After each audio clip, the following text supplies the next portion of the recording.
Well, this is a little bit daunting. Hi, do you even remember me? Any idea? Hi, I'm Amber. Not sure if you remember what I look like, what I sound like. Hi.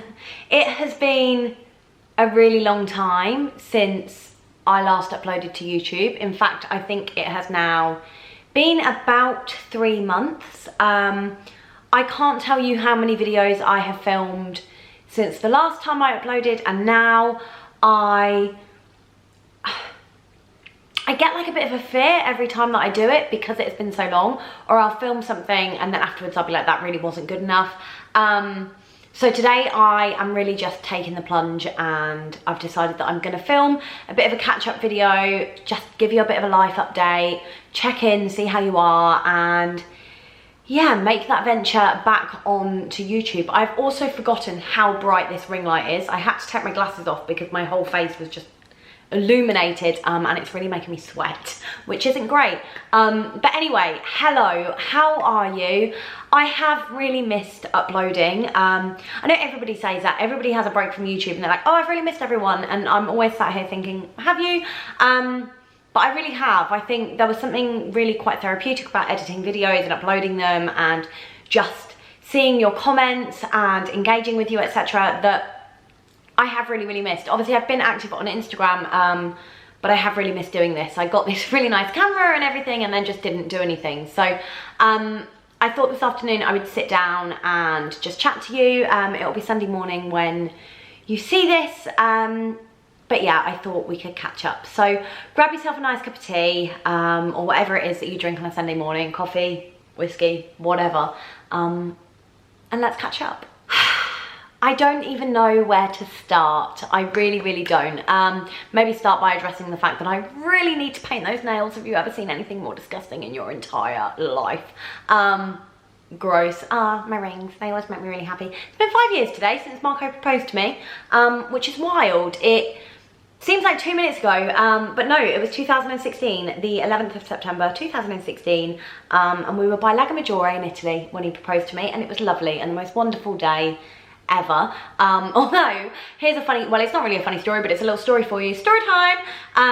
I very nearly ruined the engagement, the proposal, because so we were in Italy and it was a Sunday, and at the time I was a really heavy smoker, and I can't remember if I completely ran out of cigarettes or I'd left my cigarettes at the hotel. I can't really remember. But either way, I didn't have any on me. And we'd gone to this really lovely little pizzeria by the lake where Marco grew up, and it was gorgeous. A little place called Angera by Lago Maggiore.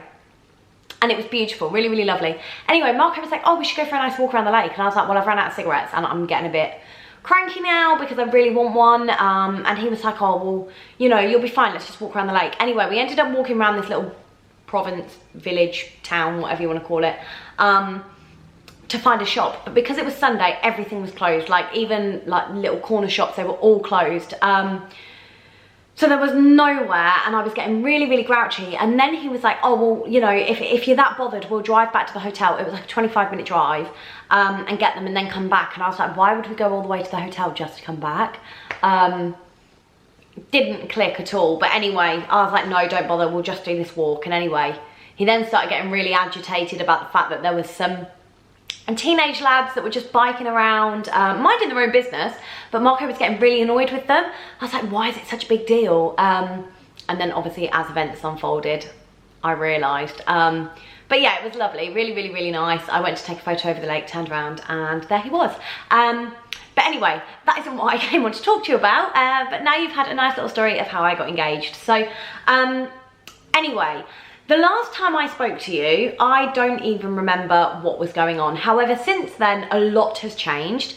I took a bit of a break from YouTube because around the beginning of July, I think, yeah, beginning of July, the Fight for IVF campaign that I was leading kind of came to a bit of a close in terms of the first step. So it had been really full on for about 7 months. We launched in November. In June, we had our meeting with CCG, and they then went to panel at the beginning of July. Anyway, we really succeeded, and they have reinstated IVF now in Cambridgeshire. And they have reinstated 1 cycle, so it's 1 fresh cycle and 2 frozen transfers. Still not quite the nice guidelines, but it's something. So the first stage of the campaign, obviously we still have the whole country to work on, but the first stage of the campaign succeeded. Everything leading up to that had been so full on, and when I say to you that for the last year I was working non-stop, sometimes I think people think I'm exaggerating, but just to give you a bit of an idea as to what my day had become, I'd also launched Innovation Fertility. So around that time I was working 9 till 5.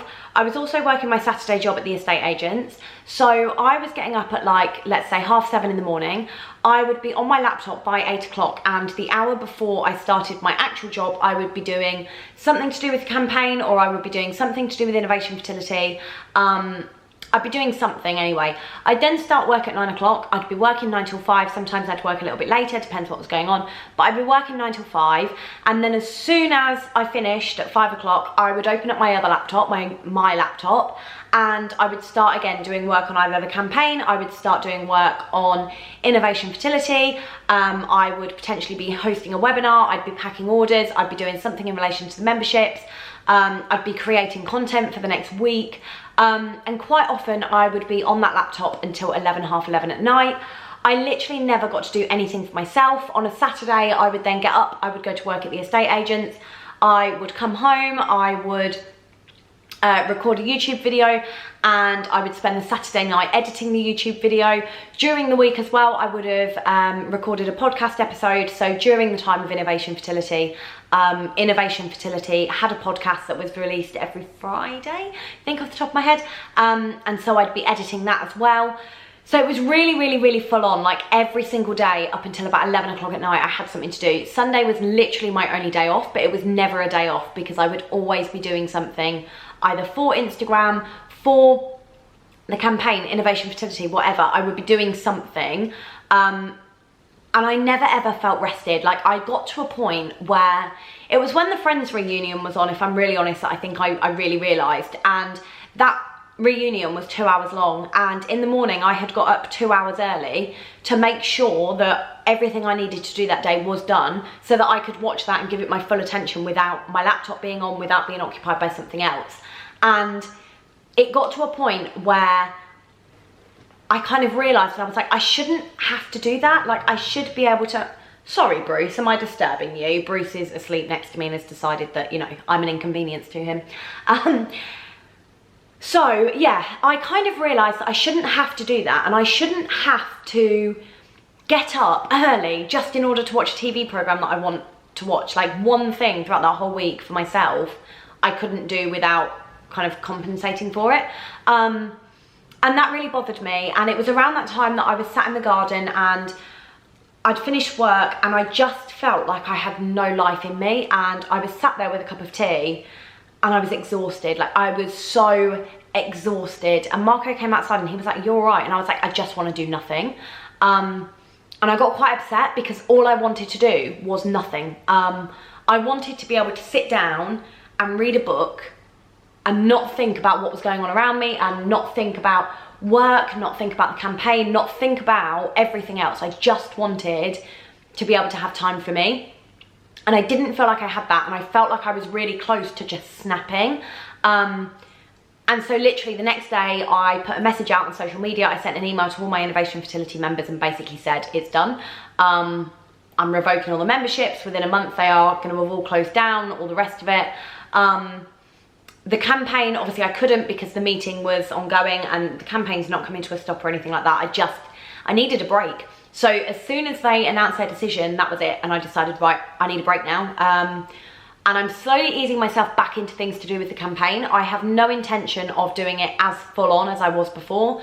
I have every intention of recruiting help, of getting other people in different areas to kind of be spokespeople for that area. There's so much that I'm planning on doing going forward that I kind of wish I had done to begin with, but you live and you learn.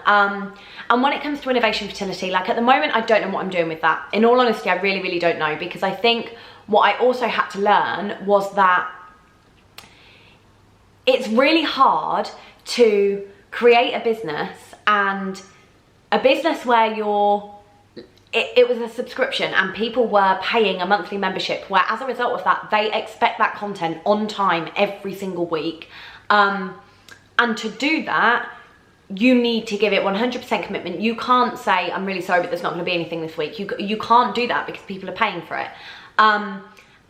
And to do Innovation Fertility on the scale that I wanted to do it, I was working like 6 people's jobs, and I just could not do that. But I also couldn't afford to rope other people in as of yet. Like, it just wasn't at that point. It was doing well, but it just wasn't doing 6 people's jobs, funding, paying their wages and everything else well. So I couldn't do that. And when you're going through your own fertility journey and yet you're trying to support other people on theirs, and you're literally working it, living it, breathing it, I couldn't escape. And it was so hard to do that I reached a point where I was like, no, girl, come on, put yourself first, you've got to do it. So I did. So at the moment, I don't know what's going on with that. I don't know whether or not I'm going to revive it or not. The support groups are still ongoing. So it is still providing that free support. So it's not making me any money anymore, but it's still doing that. But everything else has come to a halt because I don't know what I want to do with it going forward. And until I am 100% sure what I want to do going forward with that, with work, with everything, I can't promise a business that I can't give 100% to at the moment. We also have our upcoming cycle, so I really felt like I needed to breathe and I needed to focus on me before that, because if I go into that absolutely exhausted, it's just not going to work. So I really needed to focus on that. I also thought about the fact that when we were in Greece, I was like, how am I going to run it then? I just couldn't do it. So that's what I did. And if I'm really honest, I've really enjoyed it, and I have really enjoyed being able to sit. I have read so much in the last few months. I've read more in the last few months than I've read in the last few years, and reading is literally my favourite thing to do. I absolutely adore it. You'll have seen, if you follow me on Instagram, if you don't, it's amber.itso. You'll have seen that I've started reviewing the books that I'm reading on there, and I love it so much because I can just escape. And it has made me so happy being able to do that and being able to sit down and watch the telly that I want to watch and just go for these long walks and spend quality time with Marco, spend quality time with my friends. I quit my Saturday job, so I am literally just working 9 till 5 and doing what I want to do, and I just feel, it feels freeing. Like, I feel really free at the minute, and I love that. I really do love that. I still have a lot of question marks above my head about what I want to do. My job has been made permanent, my 9 to 5 job, so I have that financial security now that I didn't have before, that I was quite concerned about.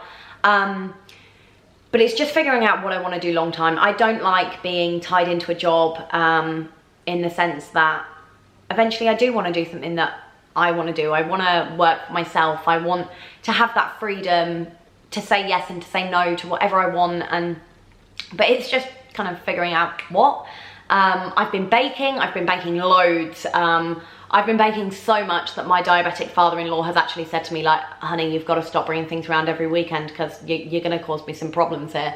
But every weekend we do like a little tasting thing, and it's just great. It really is. I'm just so good at the moment, and I'm just good. But I also felt like the thing with Instagram and YouTube, I love it. I love being on Instagram, I love sharing my story, but I also felt, like I said, that it was all really fertility focused, which is, I completely understand that. That's why a lot of people follow me. That's why I'm kind of almost at that 10K point on Instagram. It is because that's what people want me to talk about. People follow me because of that, and I get that, but at the same time, it's a personal account, and I feel like I lost myself a little bit, and I felt like it was, again, all I was talking about, and I couldn't breathe because it was all fertility focused. Whereas now I do talk about my baking, and I do talk about other aspects of my life and my reading and my dog, and just, I feel like I just want it to be that bit more personal, and so that's what I'm doing now. I'm just, this is me, take it as I am. But I did feel like I lost myself a little bit, and I wasn't sure who I was, and I hate that because it sounds so cliche, but I feel like with Instagram and YouTube and things like that, you have like a good copy, if you want to call it. Like, when you think of the media and you think about like stories that sell and things like that, you think of good copy, and it's a certain type of person. And I think with Instagram, with YouTube and things like that, it's a certain kind of person.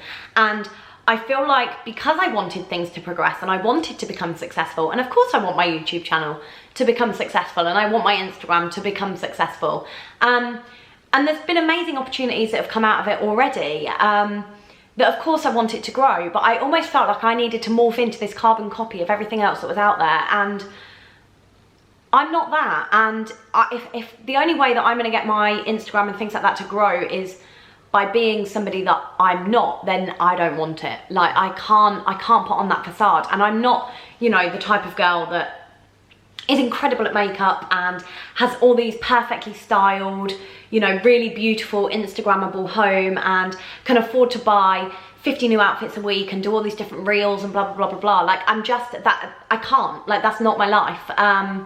And I'm not that person. I am that person that, you know, I don't have a particular aesthetic. Like, some days I love to wear nothing but little floral, cutesy, cottagecore type dresses. And other times I want to look like a badass that walks around in nothing but black and heavy makeup and all the rest of it. But, so I'm not that carbon copy, and I feel like I was trying to morph myself into that, and I'm not. I am someone who likes to sit on their own and reads. I am someone who voices their opinion. I am someone who talks far too much. I am a really messy person. I'm not fantastic at my makeup. I'm not, you know, this perfect body, perfectly fashionable. Like, I'm just not that type of person. I think I'm a type of person that I like to read, I like to eat, I really like to eat, and I like to eat crap too. I like to watch rubbish on the telly. I like going for walks in the countryside. I want to live in the countryside.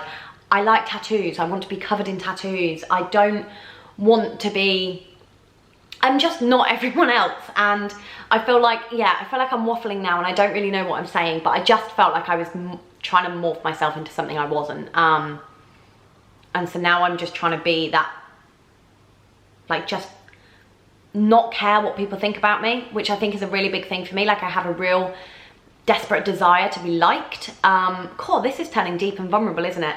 And so I felt like YouTube and Instagram at this point were really bringing that out of me, and I was taking everything really personally, and if somebody unfollowed me, I'd be like, oh my god, what did I do wrong? And actually, someone said to me a few years ago, and it was someone whose opinion really means a lot to me, and they said to me one day, one of my favourite things about you is that you are just unapologetically you. And that is honestly one of the biggest compliments that I have ever received. And yet, the more time has gone on, the more I feel like I'm not that person. Like, I feel like, if anything, I feel like I do need to apologise just for being me, because I'm not always what everybody would expect. Yeah, I don't know. I feel like I try and morph into whoever I feel like I need to be depending on my company, and I don't think that's necessarily the best way to be, but that's what I was becoming anyway, and I just didn't feel like I was really being myself. And by not being true to myself, by not being myself, I wasn't being true to myself, I wasn't being true to you, and so yeah, I just felt like I needed to step back. So I did. But anyway, we're returning and we've digressed. On to the IVF. So, I think my plan going forward in terms of YouTube videos and things like that, I'm obviously going to do this update. I want to do some more weekly vlogs. I want to do some more just random videos. I am going to try and upload every Sunday from now on. I am not going to promise, because like I say, I want to put me first. So if I don't feel like uploading, I'm not going to upload. I'm not going to force myself to do it. But I am going to try and get back into there every week. So it won't all be fertility related, but obviously as I approach my third cycle, a large amount of it will be, but because I'm doing it in vlogs, etc, etc, just expect a mix of everything. So if you want to stick around, it is going to be a case of a mix of everything. If you do want to stick around, then please do subscribe. The subscribe button is below, and I would really, really appreciate it. But anyway, so with regards to the IVF, we were meant to be going to Greece this month. Marco's DNA fragmentation test we had done. It came back really poor, so he had really high DNA fragmentation. We went to actually see Dr. Ramsey, who is one of the top urologists. I'm sure if you're in the fertility world, you've probably heard of him.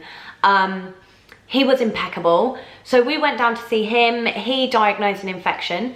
The infection was my fault. So I can't remember whether or not I'd mentioned this in my last video, whether or not it hadn't happened, but I had a vaginal microbiome test.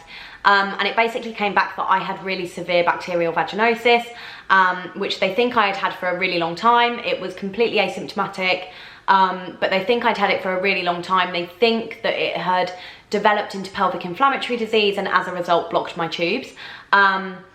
So I was on a course of antibiotics, and I'm still on different supplements and things like that now. But anyway, that infection had caused Marco's DNA fragmentation. So I felt awful for that, but yeah, but it's not an STI or anything like that, but that's what it had caused. So he was on antibiotics for a couple of weeks, has since been on like probiotics and different supplements. We have repeated that test. We get those results a week on Tuesday. But yeah, anyway, turns out that we qualify for NHS funding. We didn't think we would, but when they announced that they were reinstating it, when they released their policy is that if you have had 2 private cycles, then you qualify. So 2 or less. So if we had have gone to Greece in July and it hadn't worked, we would no longer qualify. So by the skin of our teeth, we've qualified. We are taking the opportunity. We felt that although we were so grateful for everything that ARC and Dr. George have done for us, it's diagnosed the issues that are potentially the make or break with it. Like, it was never going to work with me having this infection and Marco having the fragmentation. It was never, ever, ever going to work. Or it'd be, well, I can't say never, ever, ever, but there was a very, very, very, very, very slim chance of it working. And if it did, there was also a chance of miscarriage. We have picked our clinic. I was weighed. We were both weighed. And I finally lost the weight. I still had a few pounds to lose, but actually when I got there and they weighed us, my BMI, it had to be 30, it was 28.2. So I was really lucky there. We're just waiting for my cycle to start now so that I can have my day 2 blood tests. They all need to be up to date. I've had my AMH done. And yeah, I'm really nervous, but I'm also really excited. And I'm really excited to be at the clinic we're going to. I'll discuss that with you a little bit more later on. In another video, but it's just, it's mad, and I feel really hopeful this time. I feel really, really hopeful, but I also feel really at peace at the situation we're in, and you know, it is what it is, and I can't help where I am now. We're here, and all we can do is put everything into it and go forward. So that's what we're gonna do, and you know, if it doesn't work, then we'll cross that bridge when we come to it and we will deal with it. But for now, I'm feeling positive and I'm feeling hopeful and I'm feeling really, really, really grateful for this opportunity. And that's it. That's literally all I have to say, because